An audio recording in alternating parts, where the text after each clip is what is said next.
자, 이제 우리 특징주로 넘어 볼게요. 우리 JK님이 그래도 간단하게 또 정리해 주셨는데, 자, TSMC. 네, 세계 최대 파운드리 업체입니다. 대만 업체인데요. 오늘 주가 3.5% 상승을 했습니다. 앞서서 말씀드렸듯이 실질적인 2분기 실적은 18일 날 발표를 하고요. 오늘은 그냥 간이 매출 실적만 발표를 했습니다. 대만 달러 기준인데 6,735억 대만 달러 2분기의 매출이 이게 전년 대비 약 40% 급증한 수준입니다. 시장에서 예상했던 6,520억 대만 달러. 이게 앞에 대만, 호주 뭐 이런 게 붙으면 이렇게 말을 버벅여요. 이것보다도 훨씬 더 좋았습니다. 그죠? 그럼 왜 이렇게 매출이 늘었니? 하고 봤더니 AI 시장이 성장하면서 이에 따른 첨단 칩. 네. 이거 뭐 제작 수요가 너무나도 급증을 했겠죠. 그 영향이다라고 얘기를 했고, 물론 지금 가전이라던가 자동차 칩 쪽은 확실히 좀 침체되어 있다고 해요. 근데 그거를 요 첨단 칩 수요가 다 상쇄하고도 남았다라고 이야기를 하고 있고, 그냥 기간별로 쪼개서 보면 6월만 보더라도 전년 대비 33% 증가였고, 이걸 상반기로 또 통으로 봐도 28% 증가하는 등 전체적인 매출 성장률이 괜찮았던 것 같아요. 그게 오늘 전반적으로 반도체 산업에 훈풍을 불어왔고, 시장 점유율도 계속해서 60%를 유지를 하고 있고 조금씩 늘리나 봐요. 네, 그런 부분도 시장에서는 또 긍정적으로 평가를 했다인데, 시장 점유율을 늘렸다는 건 네, 우리 2위 업체는 우리나라에 있잖아. 그러면 삼성전자는 점유율이 조금이라도 줄었나라는 우려가 좀 되기는 하는데, 네, 안 그랬기를 좀 바라면서 이런 실적이 있었습니다. 두 번째는 코스트코입니다. 요거 장 마감 후에 나온 거라서 네, 이거 준비를 했는데요. 일단 정규 거래에서는 약보합으로 끝났는데 시간 외 거래에서 2.6% 오르고 있습니다. 사실 소식이 있고요. 이 소식 발표하고 나서 한 5% 상승했다가 상승 탄력은 많이 둔화가 되긴 했는데, 이거 내일 정규 거래에서 영향을 미칠 것 같아요. 네, 코스트코 우리 다 아는 그 기업 맞습니다. 회원제 창고형 할인 매장 체인을 운영하는 기업인데, 자, 9월부터 멤버십 비용을 인상한다는 소식이 전해졌습니다. 이거 투자자들이 정말 기다렸던 소식이에요.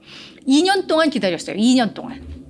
그래서 일단은 뭐 전 세계의 멤버십 비용 인상은 아니고 미국과 캐나다 지역을 먼저 한다고 합니다. 그래도 전체 회원의 절반 정도가 미국, 캐나다 회원이기 때문에 한 절반 정도가 영향을 받게 된다고 하는데요. 2017년 멤버십 가격 인상 이후에 7년 만입니다.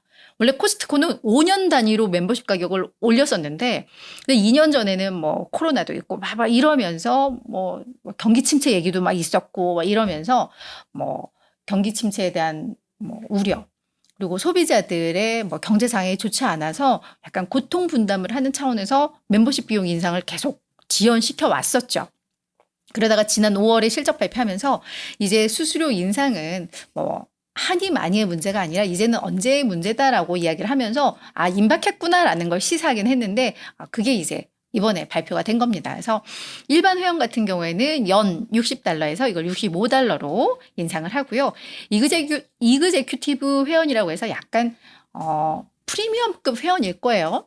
저들은 120달러에서 130달러로 인상을 합니다. 그래서 코스트코는 이렇게 되면 뭐 매출도 그렇고 수익성도 그렇고 요거는 좋죠. 그래서 회원들은 싫을 수 있겠지만 주주들은 정말 이 5년 단위니까 2년 전부터 이걸 기다려왔던 소식인데, 요게 기다리던 소식이 나왔다라는 겁니다. 그래도 이미 다 어느 정도 예견이 되었던 바라서 아주 막 드라마틱하게 막 이렇게 상승한 게 유지가 되지는 않았습니다만, 네, 요거 아무튼 내일 정규 거래에서 어느 정도 영향은 좀 미칠 그런 재료입니다. 자, 세 번째는 허브스팟입니다. 오늘 주가가 12%나 급락을 했는데요. 마케팅과 관련된 기업들의 마케팅과 관련된 소프트웨어 솔루션을 개발하는 업체인데, 알파벳, 구글의 모회사 알파벳이 허브스팟을 인수하려는 방안을 검토 중이다라고 지난 4월에 요게 좀 있었죠. 그래서 뭐 협상을 시작했다라고 해서 그때 허브스팟 주가가 많이 오르긴 했었어요. 근데 요걸 이제 중단했다라는 보도가 있었습니다. 블룸버그 통신에서 이걸 보도를 했는데요. 뭐 4월 초에 계획 있었고 협상을 시작했지만 세부적인 논의가 이루어지는 그 단계까지도 가지 못했다고 합니다. 그래서 뭐 원래 시장에서는 아마 알파벳이 허브스팟 인수하는 거 이거 규제 심사 통과 못할 수도 있어. 라고 그때 아이로봇도 인수하려고 하다가 요 규제 심사 통과 못 해가지고 그냥 중간에 그냥 포기하고 했던 것처럼 아마 그게 영향을 미쳤을 수도 있을 것 같아요. 그래서 실제로 허브스팟을 인수를 하면 알파벳이 구글 역사상 가장 큰 인수 규모가 될 수도 있었는데 이걸 중단했다는 소식이 전해졌고 그러면서 허브스팟은 급락했습니다. 근데 허브스팟은 그 자체적으로도 경쟁력이 있는 기업이고 매출 성장도 매우 많이 하는 기업이에요. 그래서 뭐 독자적으로 뭐 살아가도 뭐 괜찮은 뭐 그런 기업인 것 같긴 한데 일단 인수됐을 경우 피인수됐을 경우에 대한 또 기대감들이 있었기 때문에 오늘은 주가가 좀 급락을 했다. 이렇게 정리를 하시면 될 것 같습니다.